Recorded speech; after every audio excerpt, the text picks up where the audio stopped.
Welcome to Every Way Woman. So there is a cost to everything, including the price tag on self-worth. I want to talk about what it is and what it's doing to our children and women out there. Stacey, yes, you. I was looking at you so I can kind of go by this. Specifically, you are a woman who I look up to because I feel like you really, truly understand your self-worth. Thank you. And what does that look like? You know, I evolved. I want to be honest with you, I evolved. The Stacey that you see today is not the Stacey that was there before, and that will happen with all of us here. But one of the things that I had to do was I had to be honest with who I am and be comfortable with what I bring to the table and stop trying to represent something that I was not. What do you mean be honest with who you were? What is that moment? Okay, so for so long, because of my molestation, I really put a wall in front of me. And so what I did was I insulated myself to be the best at everything, be the cheerleader captain, so I was never in a vulnerable position. But you can only be a farce like that for so long. Well, and that's interesting because I think myself included and our children, we're looking to other women in the media in particular, and we're getting false impressions of who they really are, and I'm assessing my self-worth accordingly. I can only imagine what that's doing to a 12-year-old child. Well, learning self-worth and discovering what my own self-worth is, like Stacey said, is evolving. But what I'm starting to learn now that I have children and they're growing and I'm learning things about them is that I'm learning that my children at least, are teaching me their self-worth and how I can show them what it is. It isn't always what I think it is. How are they teaching you? What are they doing?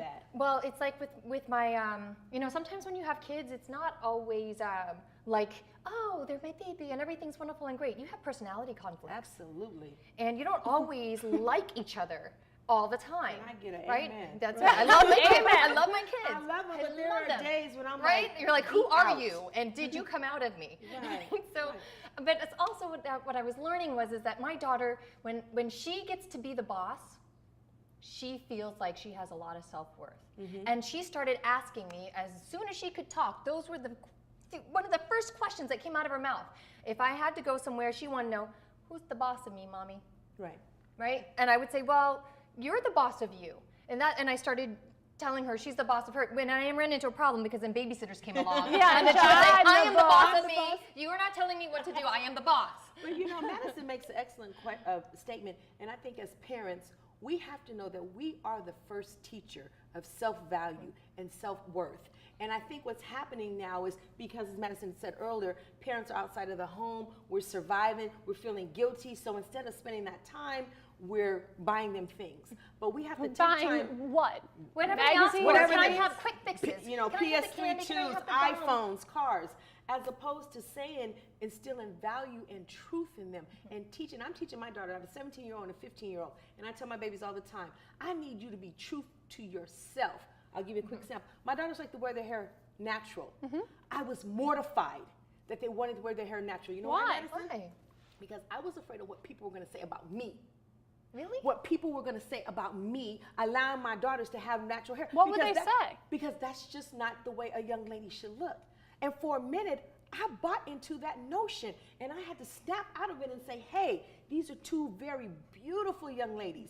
And what they did was they wore it in an environment that didn't necessarily accept natural hair. That's why I was uncomfortable, not because of them, because they wore the natural proud, but because what people would say about me. We got to change that. It has to be. And I was proud that they were confident to do that. We instilled something in them. Yeah, that is a beautiful lesson for your children to teach and you. for me. And it's self-worth. and I think so, and it's different for each child, Right, What right. each child's self-worth is.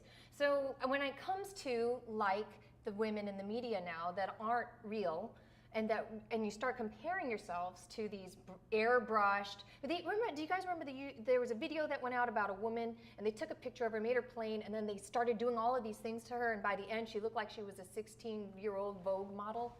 Of course. Okay, so that's not realistic what they're putting out there. But I think if we start to understand who our people are, and we get to understand what their personalities are and how they feel loved and how they feel self-worth, and we teach them on their level at their terms, then it doesn't matter. But there's a point about teaching the young, but I think there's something to be said about reteaching ourselves. Absolutely. I used to be so much more fearless, and I believed in myself so much more, to be completely candid. And then I got to this quarter life crisis, whether it be, when you're 25 or 42, and all of a sudden that empowerment and that worth you carried so proudly through your parents and through these lessons when you were a child has withered away, and you've become cheated. The society has done that to you, because what we've subconsciously told you was that you're not enough because you don't have this, or you haven't acquired that. And self-worth comes from the inside out. So I just don't know how to get it back. Well, if I can tell you, what you have to do is you have to decide what Jeslyn wants. And it may not look like what Madison and I agree with, but you have to be okay with it. That really does surprise me, because the way that I see you as someone who's extremely self-confident. And beautiful. And beautiful. You have all these great attributes about you that I'm really shocked by that. And sometimes self-worth is not, we think for it to be that it's external, but really self-worth starts here and it comes out. Let it shine, ladies. We'll be right back with more Every Way Woman. Stay tuned. That was